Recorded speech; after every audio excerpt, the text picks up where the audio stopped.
Assalamualaikum warahmatullahi wabarakatuh. Kembali lagi di channel Berita Mistis. Di kisah kali ini ada sebuah cerita kiriman dari teman subscriber kita yang bernama Narto. Sebuah kisah lanjutan dari kisah yang sebelumnya, kisah yang berjudul Bengkel Mobil Bekas Kecelakaan. Dan sebelum kita lanjut ke cerita yang dikirim oleh teman subscriber kita ini, tekan dulu tombol like video ini dan jangan lupa tekan juga tombol subscribe channel ini dan nyalakan juga lonceng notifikasinya agar tidak ketinggalan cerita-cerita lainnya dari channel ini. Dan buat teman-teman yang punya pengalaman horor dan pengen dibawakan di channel ini, nanti teman-teman bisa hubungi langsung kontak admin kami yang sudah saya sertakan di kolom deskripsi. Dan seperti apa untuk kisah kali ini? Langsung saja kita masuk ke ceritanya.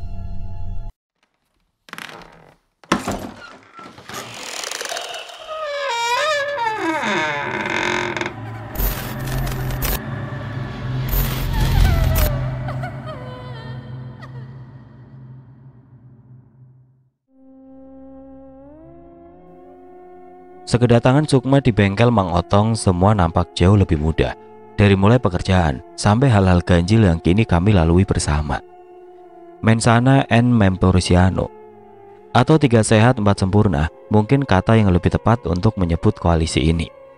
Malam minggu yang cerah ini ramai sekali dengan lalu lalang orang yang beraktivitas menikmati malam. Berbeda dengan aku dan Sukma yang harus mendapatkan pekerjaan tambahan dari Mang Otong.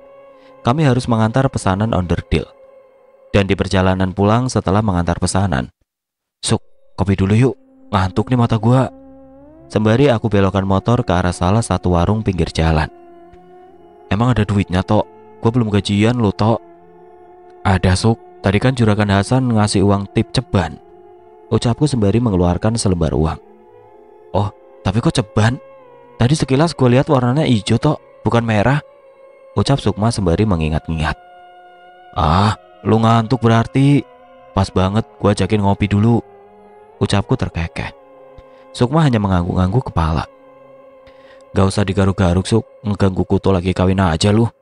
Kami segera memasuki warung berpapan kayu, bermaksud memesan 2 gelas kopi hangat. "Bu, kopi hitam 2, yang satu jangan diaduk ya, Bu." "Kopi hitam biasa apa mau kopi lendot, Dek?" tanya si ibu warung menawarkan jenis kopi yang aneh. Terlihat senyum si ibu mengembang dengan penampilan menor yang sedikit dipaksakan dari usianya. Terlihat jelas dari 2 potongan kecil koyo cap cabai yang menempel di kedua sudut keningnya. "Lah, kopi lendot? Macam mana pula itu, Bu? Baru denger saya," ucapku keheranan karena baru kali ini mendengar jenis kopi yang asing di telinga. Ibu itu memonyongkan bibir ke arah sisi kanan pojok warungnya. Aku dan Sukma segera melirik ke arah yang dimaksud ibu itu. Seketika kami terbelalak. "Waduh, enggak, Bu. Kopi hitam biasa aja, normal, nggak pakai diledotin," ucapku yang diiringi Sukma yang ikut-ikutan bergidik ngeri. "Saya juga, Bu. Kopi biasa aja." Ternyata di sisi kanan pojok warung ini ada bapak tua sedang asik menikmati kopi susu. Cuma kopi susu yang terpisah. Kopinya diminum, susunya dipegang alias ngopinya ditemenin perempuan. "Adek ini perlu nyoba. Ini kopi andalan warung ibu. Pokoknya kopi ternikmat di dunia," rayu si ibu warung. "Nggak apa-apa, Bu, yang original cap kapal hitam aja." Sembari menunggu kopi pesanan kami datang. "Lu yakin gak mau, Tok?" ucap Sukma menggodaku dengan suara pelan. "Lu aja sono, Suk, kopinya sih aman. Susunya itu loh, abis disosor bisa keracunan kita. Sapinya udah expired, seumuran om gua." "Ih," jawabku dengan bergidik ngeri. Dalam sela-sela pergibahan pelan kami, "Ini, Dek, kopinya satu diaduk, satunya gak diaduk. Kalau mau dilendotin ngomong ya," ucap si ibu yang dilanjut sedikit berbisik. "Jam segini masih seger, belum bau rokok aki-aki," tutur si ibu yang masih mencoba menghasut kami. Aku dan Sukma hanya bergeleng-geleng kepala. Rasanya kami salah masuk warung, tapi ya sudahlah. Niat kami hanya untuk menghabiskan segelas kopi saja. Namun baru saja kami akan menikmati kopi, datang lagi gangguan. Kali ini masuk 2 orang dari arah pintu belakang warung berpapan kayu ini. Tapi ini sedikit lebih ekstrim. Bagaimana tidak? Satu laki-laki tua tulen, yang satu laki-laki separuh musim, lebih tepatnya laki-laki jadi-jadian. "Malam ini kamu enak banget, Narti," ucap pria tua itu sembari menciumi pipi Waria yang bersamanya. Sukma yang mendengar nama Waria itu yang hampir sama dengan namaku Dia tersedak menahan tawa. Sial kau Sukma, ucapku kesal. Ini kita bukan dalam gambaran masa depan kan? Ucap Sukma yang terkekeh. Kalau sudah tanya enak, tambahin dong Beb. Goda Sinarti memberikan bonus sosoran mematikan dari bibir yang berlumur tinta merah. Tentu dong sayangku Narti, ini buat kamu. Besok abang pulang ngojek, pasti kesini lagi. Ucap pria tua pengguna jasa vacuum cleaner dengan memberikan beberapa lembar uang. Sebelum berpisah, mereka saling berpelukan mesra dengan romantis yang kami lihat mirip di film Jurassic Park. T-Rex memangsa buruannya. Setelahnya pria penyewa jasa dongkrak hidrolik itu membayar dan pergi. Tiba-tiba Narti si waria kurus itu mengeluarkan dan meniup ulang buah dada imitasi yang terbuat dari bahan karet silikon. Mungkin kempes gara-gara diemek-emek si Amang Kojek tadi. Aku dan Sukma hanya terkesima melihat. Dada buatan yang tadinya kempes sebelah setelah ditiup ulang sekarang mengembang besar dan rata kembali. Mas ganteng, ucapnya dengan melirik genit dan memainkan lidahnya ke arah kami. Embat tok embat, gak ada rotan, beton pun jadi, ucap Sukma yang terkekeh. Dia melusuk, jangan bercanda, gue lebih takut sama yang beginian ketimbang jurik, ucapku pelan. Udah kayak hantu falak tok, putihnya murni kayak dicat tembok, ucap Sukma. Rasa kopi jadi semakin tambah enak saja dengan suasana seperti ini. Segera aku taruh uang 10.000 di atas meja. Suk, ayolah balik, bahaya, ucapku yang menarik Sukma. Mas, ayo diskon nih, tak kasih paket hemat dijamin mermelek, ucap Sinarti sembari menggerakkan kepalan tangannya maju mundur di depan bibir monyongnya. Emang, Akika cowok apaan? Abis merem yang ada nggak bisa melek lagi, ucapku menirukan logat Narti sembari menancap gas melanjutkan perjalanan. Cukup jauh kami berjalan sampai arus lalu lintas nampak mulai tersendat. Tumben malam begini macet banget tok, ucap Sukma yang berada di bangku boncengan. Iya, ada apa ya Suk? Ucapku dengan melihat jam yang melingkar di tangan. Lah, itu jam mati lo pakai tok, ucap Sukma karena melihat jarum jam yang dia membisu tidak berdetak. Nemu Suk di rongsokan mobil, lumayan kali, ada yang nawar. Kami perlahan mengikuti arus lalu lintas yang semakin ke depan semakin padat saja. Bunyi klakson bersaut-sautan menandakan para pengguna jalan sudah tidak sabar dengan kemacetan yang terjadi. Namun tetap saja semakin ke depan semakin padat, hanya bisa mengikuti arus perlahan. Sesampainya kami di titik sumber kemacetan, terlihat satu mobil kontainer yang berhenti di tengah jalan dan sudah banyak dikerubungi warga. Kontainer mogok Suk, asu, kesalku. Pelan-pelan aja toh, air apa yang mengenang di bawah kontainernya, ucap Sukma. Iya Suk, apa ya? Ucapku dengan mengendus-ngendus karena bau anyir tidak sedap. Dari kolong depan kontainer mengenang cairan warna merah kental. Semakin kami mendekat, semakin pula bau anyir darah segera yang menusuk hidung. Aduh Suk, darah. Sepertinya kecelakaan ini mah, ucapku membatin memikirkan nasib korbannya dengan darah yang banyak mengenang di jalanan. Ah iya tok, usahakan jangan sampai motornya menginjak bekas darah, ucap Sukma. Terlihat beberapa serpihan putih sedikit menggumpal berceceran, menyampur dengan genangan darah yang mengalir. Ah Suk, segera aku buang pandang, tidak kuasa dengan apa yang kulihat. Sumber dari ceceran darah, ternyata di bawah ban depan itu terlihat satu tubuh yang terlentang dengan posisi kepalanya hancur tergilas, dihantam roda ban depan kontainer. Segera aku parkirkan motor di pinggir jalan. Tok, lu mau ngapain? Cepat lanjut pulang saja, ucap Sukma sembari mencoba menahan langkahku. Bentar Suk, gue cuma mau lihat bentar, ucapku yang memaksakan langkah. Rasa mual, rasa ngeri melihat kejadian itu tidak mampu mengalahkan rasa penasaranku yang begitu besar. Sesampainya bisa kulangkahkan kaki tepat di samping jasad yang kepalanya terlindas. Pak, ini kenapa kejadiannya? Tanyaku pada salah satu warga yang berkerumun. Entahlah Nang, tadi Bapak lihat dia berteriak-teriak minta ampun dan lari ke tengah jalan. Sudah kami teriakin, tetap saja dia lari ke tengah jalan. Akhirnya beginilah, tersambar kontainer yang tidak sempat ngerem, tutur si bapak itu menjelaskan. Berteriak-teriak ketakutan Pak, apa ada yang mengejarnya Pak? Tanyaku ulang penasaran. Bapak lihat sih nggak ada Nang, dia berteriak sendiri minta ampun, padahal nggak ada yang mengejar. Bapak juga heran, ucap bapak itu dengan menggaruk kepala. Sukma yang akhirnya menyusulku, dia tergesa menarik lenganku untuk segera keluar dari kerumunan yang mengelilingi korban lalu lintas itu. Ayo cepat pergi, ini mulai gak beres, ucap Sukma dengan raut wajah panik. Gak beres gimana sih, Suk? Namanya kecelakaan, bisa aja kejadian dimanapun, ucapku. Sukma kemudian berbisik pelan. Coba lu lihat ke arah kerumunan warga di seberang jalan, Tok, ucap pelan Sukma. Segera aku telisik pandang ke arah seberang yang dimaksud Sukma. Ternyata salah satu dari warga yang berkerumun terdapat satu wajah yang berbeda. Muka dan kepalanya menganga berlumuran darah dengan pakaian yang compang-camping. Ah, Suk, bisa-bisanya gue lengah, ucapku yang terkaget melihat sosok ganjil di seberang kerumunan warga. Gue bilang juga apa, gak usah dikit-dikit pengen tahu, Tok. Itu sosok pandangannya mengarah ke kita, ucap Sukma yang mengajakku bergegas ke arah motor. Ya Suk, sorry menyori. Kembali kupacu kuda besi yang tidak bersurat alias bodong sesampainya kami di bengkel. Kok bisa sih, Suk? Itu jasad langsung jadi jurik, tanyaku sembari berjalan ke dalam mes. Bukan, Tok, itu Korin yang lain, cuma auranya kasar sekali. Ada kemungkinan Korin itu pemicu kecelakaannya, ucap Sukma coba menjelaskan. Aku hanya berjalan melamun menerka-nerka apa yang Sukma maksud. Udah tau, gak usah dilamunin. Udah kurus makin kurus aja ntar. Semoga saja arah pandangannya tadi bukan ke arah kita, Tok, ucap Sukma. Gue masih heran, bisa-bisanya dada kempes sebelah terus ditiup gede lagi, balasku. Asia lu, Tok, gue kira mah lu mikirin apa, ucap Sukma.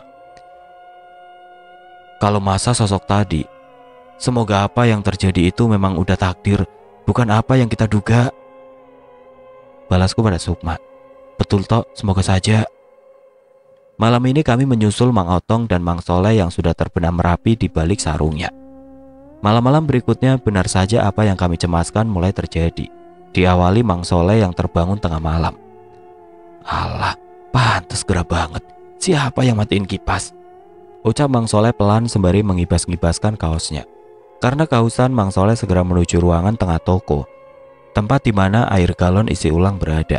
Ketika hendak kembali ke kamar, serak, serak, serak, bunyi spatula bergesekan dengan wajan. Mang Soleh pun menuju arah dapur. Tok, ngapain malam-malam masak? Masih lapar apa? Tanya pelan Mang Otong. Karena tidak ada jawaban, Mang Soleh mulai berjalan menghampiri. Sesampainya tepat di belakang sosok itu. Lu masak apa sih, Tok? Kok baunya anyir bener? Ucap Mang Soleh dengan mencuri pandang ke arah wajan. Mata Mang Soleh membulat besar dengan apa yang dia lihat di dalam wajan. Kuah berwarna merah darah yang mendidih. Sesekali bola mata menyembul dari letupan panasnya. Lu masak apa sih, Tok? Ucap Mang Soleh dengan suara terbata-bata, bergetar, terpaku, memandang masakan itu. Sosok itu mulai membalikan badan. Bukan Narto yang Mang Soleh lihat, tapi sosok muka belah menganga, berlumuran darah, tepat berada di depan Mang Soleh sekarang. Sayur otaknya belum mateng, Pak, ucap sosok berkepala retak menganga itu. Tolong, teriak Mang Soleh yang langsung terkulai lemas tidak sadarkan diri. Sontak kami semua terbangun dengan teriakan keras minta tolong dari Mang Soleh. Segera kami berlari ke arah suara Mang Soleh minta tolong. Terlihat Mang Soleh sudah terkapar di dapur belakang. Soleh, teriak Mang Otong. Mang, bangun, Mang. Kami coba membangunkan Mang Soleh yang pingsan. Ayo, angkat dulu si Soleh ke kamar, perintah Mang Otong. Cukup lama Mang Soleh pingsan sampai mulai mendapat kesadarannya kembali. Hantu, di dapur ada hantu, ucap Mang Soleh yang terbangun dan menggigil ketakutan. Mang, tenang, ini diminum dulu airnya, ucap Sukma memberikan gelas air setelah dirasa tenang. Kenapa lu, Leh? Tanya Mang Otong. Anu bos, ada hantu di dapur, wajahnya terbelah, berlumuran darah. Saya kira kamu, Tok, malam-malam masak. Taunya pas dilihat, yang dimasak bola mata, ucap Mang Soleh yang menjelaskan perihal apa yang dia lihat. Muka retak berlumuran darah. Suk, jangan-jangan, ucapku dengan pandangan yang beralih ke arah Sukma. Bisa jadi, Tok, jawab Sukma dengan anggukan kecilnya. Apa yang kami sempat takutkan ternyata terjadi juga, karena tidak cuma di malam itu.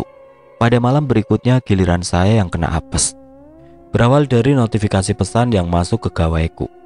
Assalamualaikum, Mas. Mas bisa tolongin saya nggak? Motor saya tiba-tiba mogok. Sebuah pesan dari nama yang kusimpan bebek, walaupun tanpa status pacaran. Waalaikumsalam, kamu mogok di mana, Rahma? Segera aku kirim pesan balasan, dan tidak lama pesan balasan kembali masuk. Ini Mas, di SPBU depan habis isi bensin kok malah nggak bisa dihidupkan lagi. Kata satpam yang sempat bantu harus panggil bengkel, katanya ada yang harus diganti. Tutur Rahma. Oh ya, siap. Tunggu sebentar ya Rahma. Kesatria 112 segera meluncur. Iya, makasih ya Mas Narto, tak tunggu. Balas singkat Rahma. Segera aku berkaca diri dengan sedikit banyak oleskan minyak pembasah rambut agar terlihat cool dan klimis di depan Rahma.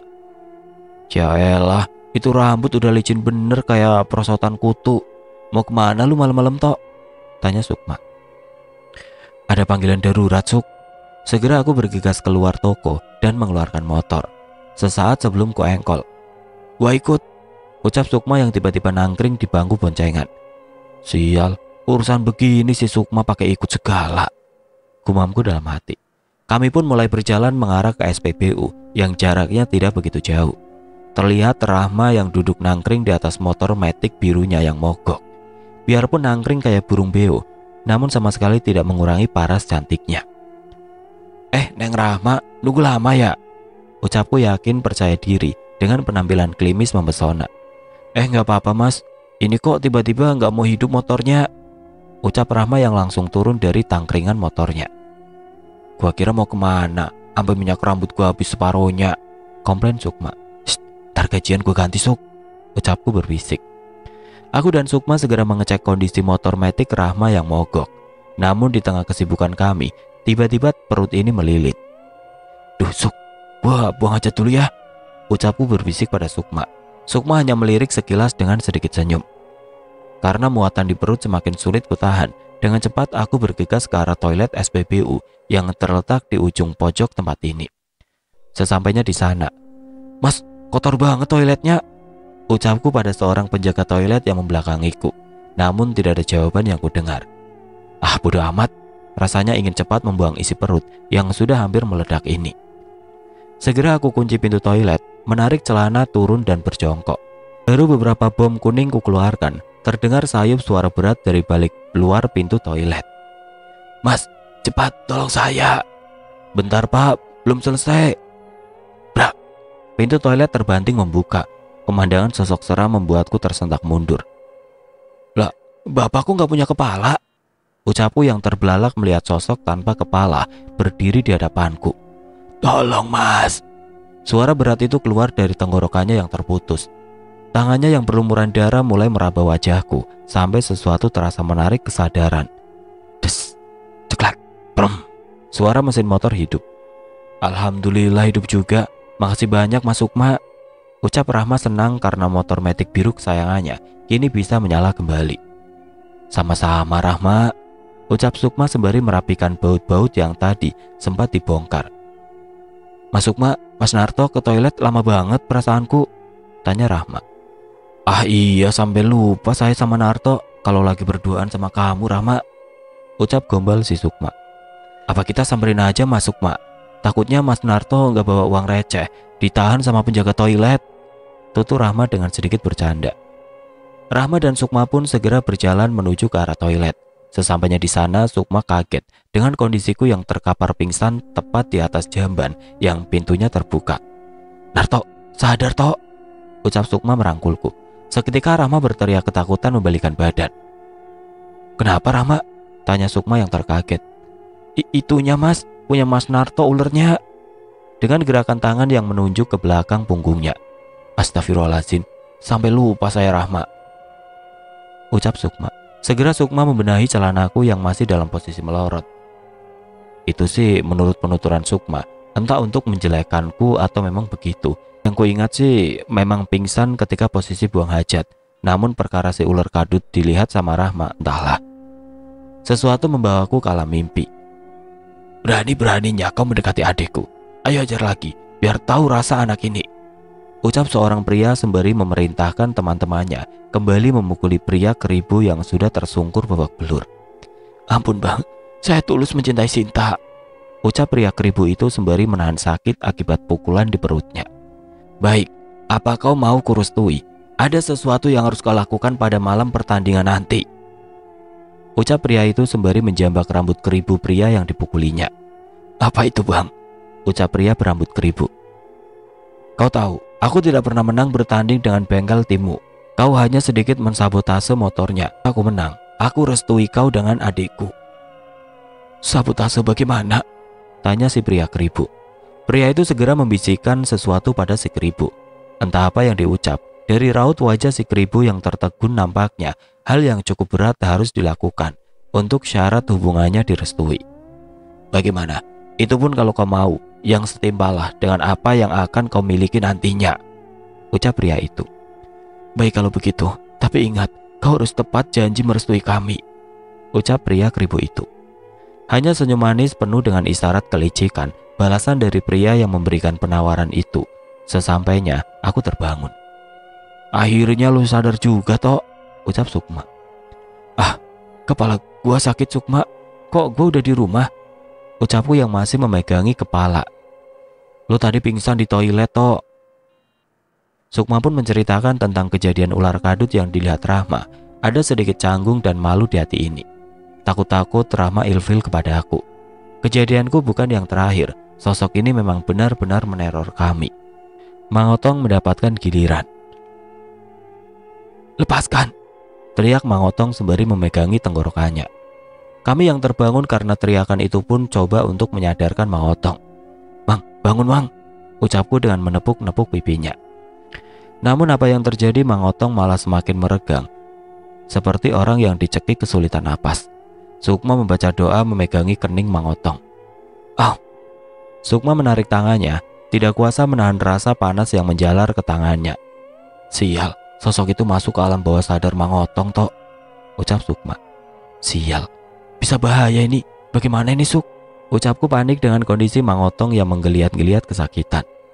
Jeruk nipis, Tok. Cepat cari di dapur, ucap Sukma. Aku segera berlari ke arah dapur. Kubuka semua laci tempat bumbu dengan tergesa. Hanya ada bumbu andalan, garam, dan micin. Kuingat-ingat. Ah, iya, di kamar mandi ada sisa jeruk lemon. Bekas mandi mungkin bisa. Di kamar mandi tidak susah kutemukan sisa potongan jeruk lemon bekas aku pakai cuci muka dan membilas ketiak. Segera kembali aku berlari menuju kamar. Suk, jeruk lemon adanya, ucapku dengan memberikan potongan sisa jeruk lemon. Gak apa-apa, Tok, kita coba. Cepat pegangin tangan Mang Otong. Segera Sukma membaca doa pada potongan jeruk lemon dan mengoles-oleskan pada wajah Mang Otong. Ya, mata Mang Otong terbuka membelalak dan seketika berteriak meronta-ronta. Sakit, perih, sakit, teriak Mang Otong dengan suara parau. Cepat kau keluar dari tubuh ini, atau kembali aku balurkan pada mukamu yang hancur, ucap Sukma. Sialan kau manusia, ucap Mang Otong dalam keadaan yang dirasuki. Kembali Sukma mengoleskan jeruk limo itu pada kening Mang Otong. Perlahan Mang Otong mulai lemas dan terkulai. Keesokan paginya Mang Otong masih terkulai lemas terbaring di kamar. Untuk sekedar minum air pun sulit. Aduh, gimana nih? Bos sakit? Tanyaku kebingungan. Aduh, Mamang juga bingung kalau harus buka toko. Mamang gak tahu harga, jawab Mang Soleh. Bos kena sawan, Tok. Sosok itu sempat memasuki alam bawah sadar bos, ucap Sukma dengan wajah melamun menerka-nerka. Kita bawa ke dokter aja, Suk, ucapku menyarankan. Percuma, Tok, dokter ilmu pasti. Sedangkan ini penyakit datangnya dari yang gak pasti, tutur Sukma. Aduh, dalam kondisi begini gue bingung sama omongan lu, Suk, ucapku yang memegangi kepala tidak mengerti. Nanti malam kita coba cari tahu, ucap Sukma. Jangan bilang kita bakal ngubur sosok itu, Suk. Pasti kita cari sosok itu. Dia penyebab penyakit ini. Kenapa mereka itu selalu datang ke kita? Kenapa juga harus bikin masalah yang merugikan? Tanyaku membatin. Entahlah, Tok, mungkin mereka kesulitan untuk menyampaikan. Jadi kita dipaksa digiring untuk masuk dan mencari tahu, jawab Sukma. Malam ini Mang Otong masih saja terkulai. Hanya sesekali matanya melirik kami, sayup, tidak dengan mulutnya yang masih membisu. Tok, ayo kita jalan, ucap Sukma. Lu sudah yakin, Suk? Terus kita harus kemana? Udah buruan, lu yang bawa motornya. Nanti gue yang arahin jalannya, ucap Sukma dengan tangan melingkar ke belakang punggung seperti menggendong sesuatu. Kulirik tajam ke arah punggungnya, tapi tidak nampak apapun yang Sukma bawa di gendongannya. Tapi apapun yang Sukma siapkan biasanya pasti dibutuhkan. Mang Soleh, Mamang tungguin Mang Otong ya, ucapku berpesan sebelum pergi. Mamang ditinggal sendiri ngurusin bos tok. Kalau hantu itu datang, Mamang harus gimana? Terlihat wajah was-was dari Mang Soleh. Insya Allah enggak, Mang. Sosok itu menginginkan kami mencari dia. Pasti menunggu di satu tempat. Salah Sukma. Ya sudahlah. Buruan deh kalian jalan. Biar urusannya cepat selesai, ucap Mang Soleh. Kami pun bergegas. Kulajukan motor sesuai instruksi arahan dari Sukma. Cukup jauh. Bahkan kami sudah memasuki perbatasan kota Jakarta Barat. Sesampainya kami di sebuah jalan yang di pinggirannya banyak toko-toko berjejer. Stop, di sini tok, ucap Sukma mendadak. Waduh, pakai ancang-ancang dong, Suk. Sedikit aku terkejut menarik rem depan. Setelah aku parkirkan motor di tepi jalan, masih aku perhatikan maksud dari tangan Sukma yang melingkar ke belakang. Lu penasaran tok sama apa yang gue gendong? Tanya Sukma. Aku hanya mengangguk pelan. Gue gendong anak gendruwo. Dia sudah salah satu penghuni halaman bengkel kita. Lu pernah lihat lah pastinya, ucap Sukma menjelaskan apa yang tidak terlihat di gendongannya. Wah gila lo Suk, ngapain bawa-bawa gituan? Tapi kok gue gak bisa ngelihat? Tanyaku keheranan. Biarpun dia masih kecil, naluri penciuman berburunya sudah sangat kuat sejak lahir. Dia mampu membawa kita sampai sini dengan mengikuti bau sosok hantu compang-camping itu. Tapi ya juga ya, kok lu gak bisa ngeliat tok? Sukma segera melepaskan tangannya yang melingkar. Dia berbalik, tidak lama Sukma mangut-mangut perlahan. Katanya lu jahat tok. Ntar kalau dia udah gede, bakal balas dendam sama lu, ucap Sukma menatapku. Lah, balas dendam? Waduh, ucapku pelan sembari ku ingat apa mungkin ini sosok berbulu hitam kecil yang tempo hari aku cambuk waktu ngisengin Pak D tukang nasi goreng. Malah ngelamun. Lagian tadinya lu ngapain? Kalau lu salah, ya lu harus tanggung jawab, tutur Sukma. Nanti gue ceritain Suk. Kita urus yang ini dulu. Terlihat beberapa anak muda keluar dari sebuah bengkel motor. Kemudian satu orang menutup rolling door-nya. Ayo, semua sudah siap, ucap salah satu dari mereka. Masing-masing dari mereka mulai berboncengan. Terlihat ada satu motor dengan bentuk yang sudah agak lain, seperti sengaja dibuat untuk balapan. Mereka mulai berjalan melaju melewati kami. Kami yang terus memperhatikan kalau ada hal aneh yang terlihat. Benar saja. Suk, itu, ucapku. Itu dia tok, ayo kita ikuti, ucap Sukma. Bergegas kami mengikuti dari belakang. Karena tepat di atas iring-iringan motor anak muda itu, aku dan Sukma melihat ada sosok yang mengikuti dengan cara melayang perlahan. Kami terus buntuti kemana arah rombongan itu menuju. Sesampainya mereka berhenti di sebuah jalan besar di pinggiran tol. Ternyata tidak cuma mereka. Di sana sudah menunggu rombongan dari bengkel lain yang terlebih dahulu sampai di jalan kawan lama ini. Jelas dengan adanya pelang nama jalan tepat di mana aku dan Sukma berhenti, sembari memantau apa yang akan mereka lakukan. Tidak berselang lama beberapa anak muda mulai menutup jalan arus lalu lintas. Diiringi motor-motor balap mulai berjajar di tengah jalan raya umum ini. Bunyi klakson dari pengendara umum lain yang merasa terganggu mulai bising terdengar. Tidak luput dari sesekali kata maki dan caci terhadap tingkah segerombolan anak muda itu. Tok, tetap fokus. Perhatikan setiap kejanggalannya, ucap Sukma yang memincingkan mata. Iya pasti Suk, yang pakai baju pink itu dadanya besar, kayaknya asli itu mak, ucapku sembari melirik ke beberapa perempuan dalam kerumunan itu. Sontoloyo, lu mah malah ngeliatin gunung kembar, ucap Sukma dengan menepuk jidatku. Deru suara motor bising mulai digeber. Dengan aba-aba dari satu orang yang mengibaskan bendera, motor mereka melesat kencang, berlomba di atas jalanan raya. Begitu miris terlihat, para joki balap yang umurnya bisa diperkirakan baru mencapai belasan tahun. Bahkan ada yang memacu motornya dengan gaya berbaring di atas jok motornya. Mereka saling berpacu berlomba menjadi tercepat tanpa menggunakan satu alat keamanan pun. Suk, sosok itu ada di boncengan salah satu pembalap, ucapku sembari menunjuk, karena sosok bermuka retak itu kembali muncul. Benar saja dari kejauhan kami lihat satu motor pembalap yang dinaiki sosok itu kehilangan kendali. Laju keras motor yang semula lurus menjadi oleng tidak terkendali. Brak, motor itu terpelanting, membawa serta pengendaranya. Bunyi benturan keras, gesekan besi yang beradu dengan aspal memantulkan kilatan api memercik, membuat garis zigzag mengikuti arah motor itu terseok. Sorak riuh penonton, "Jatuh, jatuh, ayo cabut!" Sorak riuh dari selipan geberan puluhan motor yang segera angkat kaki dari lokasi kejadian. Kembali kami lihat ke arah motor itu terjatuh. Ternyata tidak semua pergi. Ada satu orang yang berlari ke arah pembalap, mencoba meminta bantuan. "Tolong, tolong teman saya!" teriaknya dengan merangkul joki balap yang terjatuh terkapar di tengah jalan raya umum.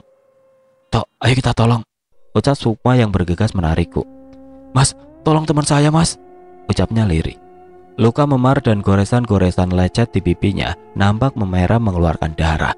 Pengendara itu pun meringis kesakitan di ulu hatinya dengan sesekali terbatuk mengeluarkan sedikit darah. "Ah, masih hidup Sukma," ucapku yang melihat masih adanya gerakan dari pembalap liar yang jatuh itu. Segera beberapa pengemudi mobil kami coba mintai bantuan untuk membawa korban. "Pak, tolong Pak," ucapku dan Sukma sembari mengatupkan tangan. Tapi apa jawaban yang terlontar dari mulut mereka? "Biarin aja, biar tahu rasa. Masih muda sok-sokan. Capek-capek disekolahin malah nyari penyakit," ucap mereka, bahkan sampai ada yang disertai ludah setelah makiannya. Sampainya ada satu bapak tua pengemudi mobil kolbak. "Ayo Nang, naikin ke mobil kolbak bapak aja," ucapnya dengan tergesa menghampiri kami. Kami segera menaikkan korban ke atas bak mobil terbuka, ditemani temannya yang merangkul. "Tok, kamu ikut naik kolbak si bapak, biar gue yang bawa motor," ucap Sukma. Segera mobil kolbak dipacu cukup kencang. Sembari mengemudi, si bapak tua itu mulai membuka pembicaraan. "Anak muda zaman sekarang suka salah pergaulan. Kalau dibilang kesel, jujur bapak juga kesel Nang. Cuma bapak keingetan anak bapak, sempat juga dulu kecelakaan. Untung ada yang nolongin, kalau nggak tahu Nang nasib anak bapak," ucapnya sembari mengingat-ingat kejadian yang pernah anaknya alami. "Iya Pak, semoga ini jadi amal ibadah Bapak ya.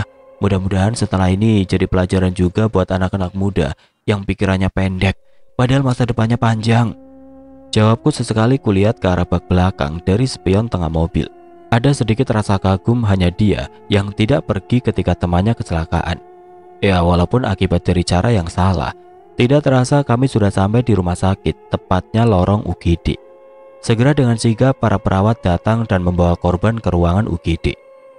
Di sela-sela menunggu penanganan dokter, "Nang, bapak lanjutkan perjalanannya ya. Semoga temannya baik-baik saja," ucap si bapak tua. "Pak, saya terima kasih sekali untuk bantuan bapak." Ku kepalkan uang sembari bersalaman. "Ah, apa ini dek? Bapak ikhlas. Kalian lebih perlu untuk biaya rumah sakit. Bapak cuma bisa bantu sampai sini," ucap si bapak tua yang berlalu pergi. Selang agak lama, teman si korban yang sedari tadi melamun akhirnya menegurku. "Mas, saya sampai lupa berterima kasih. Nama saya Ardi Mas," ucap teman si korban yang kuperkirakan usianya hanya beda beberapa tahun dariku. "Oh iya, saya Narto." "Iya nggak apa-apa Mas, kita sesama manusia harus saling membantu. Tapi maaf, kalau boleh tanya, yang lain kenapa pergi begitu saja?" "Mereka takut kalau sampai ada yang tewas, urusannya bakal panjang dengan pihak keluarga dan pihak yang berwajib." Baru saya paham kenapa pas kejadian semua serentak pergi berhamburan. Mungkin begitu menang, jadi pahlawan, kalah jadi sampah dalam dunia mereka. Itu hanya perkiraanku saja. "Masnya kenapa nggak ikut lari aja? Kalau sampai nyatanya kejadian, kan Mas bakal kena masalah," tanyaku coba mengorek informasi. "Sebulan lalu teman saya Panjul tewas di lintasan. Waktu itu saya memutuskan ikut pergi tanpa peduli. Akhirnya," dengan suara yang terputus. "Akhirnya apa Mas?" tanyaku meminta kelanjutan. "Saya sering diteror sampai sekarang sama arwah Panjul," ucapnya perlahan yang kini menundukkan wajah. "Satu teman saya juga beberapa hari lalu menyusul tewas lagi, tapi dia tewasnya terlindas kontainer," ucapnya semakin mengecil dilanjutkan dengan bisikan di telingaku. "Sebelum kejadian, dia sempat mengirim pesan kepada saya kalau dia dikejar arwah Panjul. Pas kami datang menyusul, semuanya sudah terlambat," bisik Ardi dengan raut muka ketakutan, sesekali melirik kanan kiri, entah apa yang dia cari. Tidak lama Sukma datang menyusul. "Tok, gimana?" tanya Sukma. "Lagi ditanganin dokter Suk." Cukup lama dokter pun akhirnya keluar. Kami segera mendekati dan bertanya, "Gimana dok?" Untung kalian cepat bawa ke sini. Korban mengalami benturan di dada, perlu dipasang oksigen, jadi harus dirawat beberapa hari. Tolong adik-adik hubungi pihak keluarganya agar bisa segera diurus, ucap si dokter.